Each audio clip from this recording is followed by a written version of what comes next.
Assalamualaikum warahmatullahi wabarakatuh. Selamat siang, selamat malam semuanya, teman-teman dan Pak Iwan. Kami dari kelompok VGR atau Venue Game Reservasi ini akan memastikan tugas kami dari mata kuliah IMK ini. Nah, bahkan saya Chandra Widang Kusuma dengan rekan-rekan saya ada Ahmad Kais Ismail dan Arya Panji Dewanata. Oke, kita lanjut ke slide berikutnya. Nah, kenapa sih aplikasi dibuat? Karena kita itu sebelumnya di matkul APPL itu membuat aplikasi reservasi.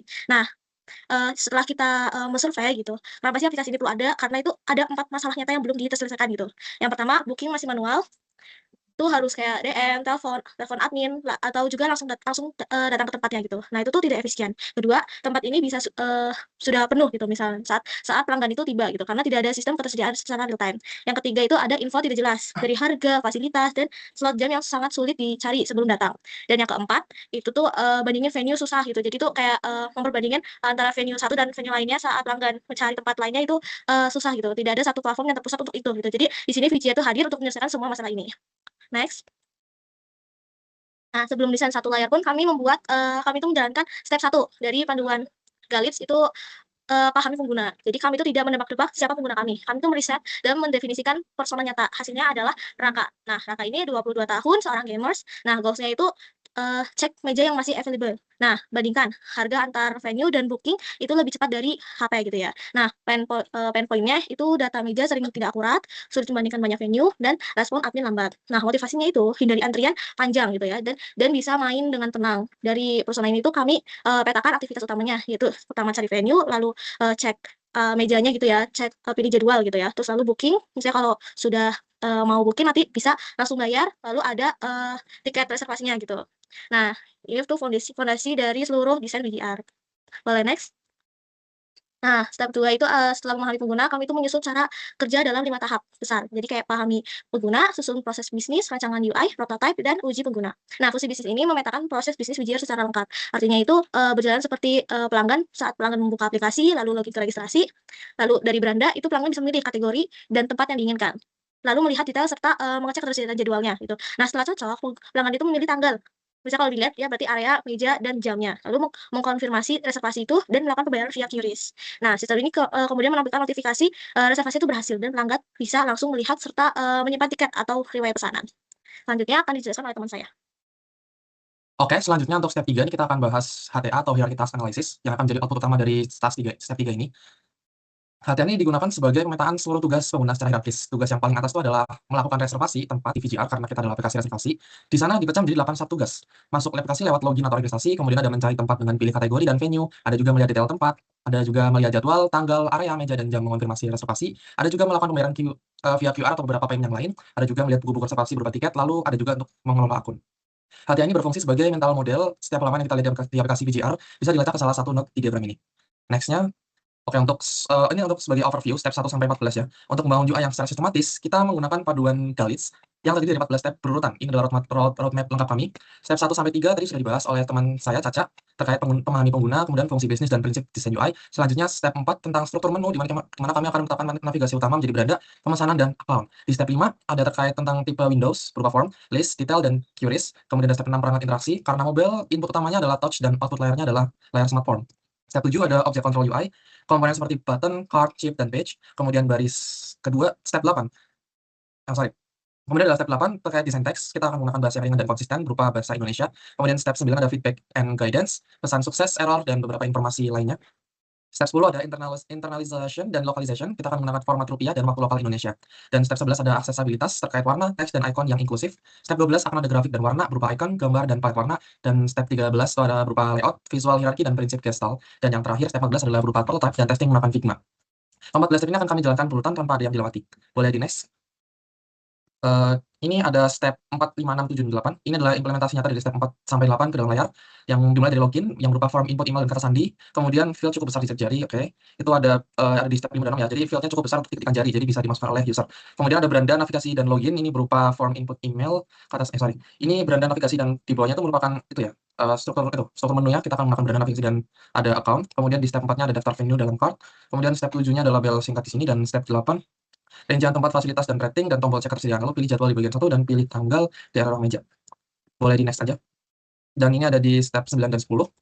Kita di step 9 ada feedback and guidance, dan step 10 ada internalization dan localization. Dan untuk step feedback and guidance ini bisa ada, feedback itu berupa kayak misal pemberian berhasil, kemudian guidance-nya tuh ada, arahan terkait payment-nya bagaimana. Dan kemudian internalization-nya kita menggunakan format rupiah dalam mata uangnya, dan waktunya kita, standarkan dengan waktu Indonesia. Mungkin untuk selanjutnya akan dibahas oleh rekan saya, Keis, dipersilakan. Oke, selanjutnya tentang palet warna yang kita gunakan dalam VGR. Nah, ini tuh masuk ke step 12, yaitu grafis dan warna, serta aksesibilitas. Nah, kalau dari step 12 ini, kita menggunakan total 4 warna dengan fungsi masing-masing. Yang pertama itu biru tua sebagai primary color, contohnya itu untuk tombol utama, header, dan teks penting. Nah, kenapa kita pakai warna ini? Karena biru tua itu merupakan warna yang paling mencolok, terus juga kontrasnya tinggi, yang menggambarkan kesan terpercaya dan stabil. Selanjutnya itu ada warna toska terang, yang mana toska terang ini untuk elemen aktif, beige, dan highlight. Kita gunakan ini karena warna ini merupakan warna yang modern dan segar, serta menandai status yang aktif. Selanjutnya ada warna merah. Nah, kalau warna merah ini kita pakai untuk latar pesan error ataupun input salah. Seperti kita tahu kalau warna merah itu warna bahaya, jadi ini mengirim sinyal peringatan untuk teks dan juga ikonnya. Selanjutnya untuk warna yang terakhir yaitu warna pink muda. Ini tuh berfungsi sebagai komponen yaitu background halaman pendukung. Kenapa kita pakai ini? Karena pink muda itu bersih dan ringan. Jadi dia itu memisahkan konten dengan komponen lainnya. Nah, dari sisi step 11, warna ini nggak berdiri sendiri. Warna merah itu kan ada yang error tadi tuh, disertai itu dengan teks dan ikonnya, sehingga informasi itu nggak hilang bagi pengguna yang mau membedakan warna. Terus juga biru tua itu di atas latar terang, menghasilkan rasio yang kontras untuk keterbacaan yang baik. Lanjut, kita ini ada icon di VGR. Nah, icon di VGR ini termasuk ke dalam step 7 dan 13, yang mana penggunaan icon ini mengimplementasikan yang pertama itu object control UI dan juga layout. Nah, dari sini ada 3 prinsip utama. Yang pertama itu icon status seperti centang hijau itu membuat pengguna itu langsung tahu statusnya gimana. Misalkan dalam payment tuh berarti kalau misalkan centang berhasil, kalau yang lainnya mungkin menunggu atau get cancel. Biasanya itu silang. Nah, yang kedua itu kita pakai ikon yang umum orang-orang tahu. Misalkan untuk fasilitas kan orang-orang tuh taunya ikonnya WiFi, tidak perlu tulisan WiFi. Jadi kita juga mencantumkan ikon seperti WiFi, terus juga game untuk PlayStation dan konsol untuk Nintendo dan lainnya. Jadi orang lebih cepat menangkap informasi. Selanjutnya itu ada di step 13, yaitu ikon fasilitas itu disusun dalam grid 3 kolom yang rapi, yang menerapkan prinsip gestalt, proximity, dan similarity. Elemen serupa ini dikelompokkan berdekatan dengan tanda itu seragam, sehingga pengguna itu bisa menandai fasilitas cepat tanpa harus membaca satu persatu. Jadi nggak perlu ke bawah gitu. Nah, lanjut untuk ke step 11-nya, ini tuh tentang user testing, di mana kita menggunakan 2 media. Yang pertama itu Google Meet, yang kedua itu lewat Maze. Nah, kita ini menguji ke dalam total 11 responden, dan dapat dilihat bahwa kita ada buktinya untuk menggunakan Google Meet dan juga untuk menggunakan Maze. Nah, yang kita uji itu ada 6 task. Yang pertama itu dari login, cari tempat, pilih jadwal, bayar melalui QRIS, dan melihat tiket, lalu logout akun. Nah, untuk dari ke-6 task ini kita pilih karena ini sudah mencakup seluruh alur inti dari VGR, di mana menu aplikasi sampai tiket ada di tangan. Ini merupakan bukti bahwa desain kami itu bukan sekedar asumsi, tetapi validasi langsung dari data oleh pengguna nyata. Oke, sebelum kita mengakhiri ini, akan ada prototipe yang akan dijelaskan oleh boleh, mungkin untuk Caca?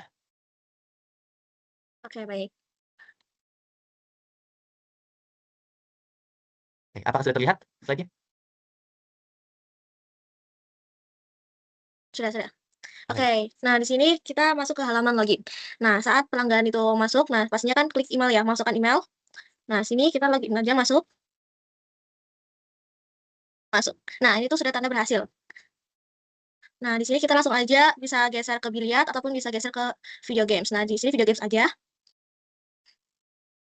Ya, oke. Nah, di video games aja, di press and play.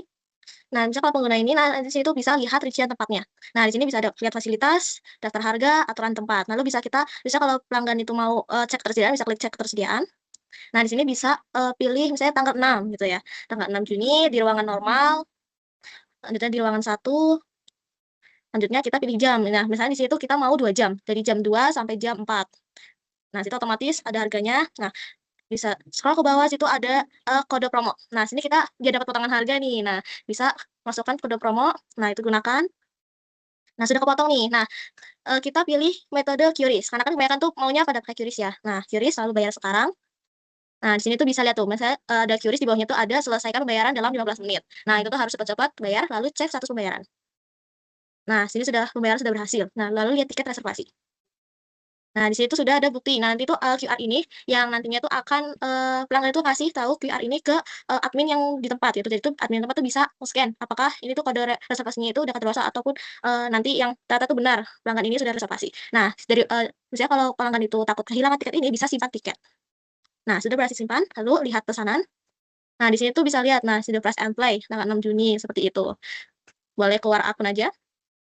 Oke, seperti itu kasarannya untuk aplikasi VGR ini. Baik. Mungkin segitu saja dari kelompok kami. Mohon maaf bila ada salah kata atau pengucapan yang kurang jelas. Kami tutup. Wassalamualaikum warahmatullahi wabarakatuh.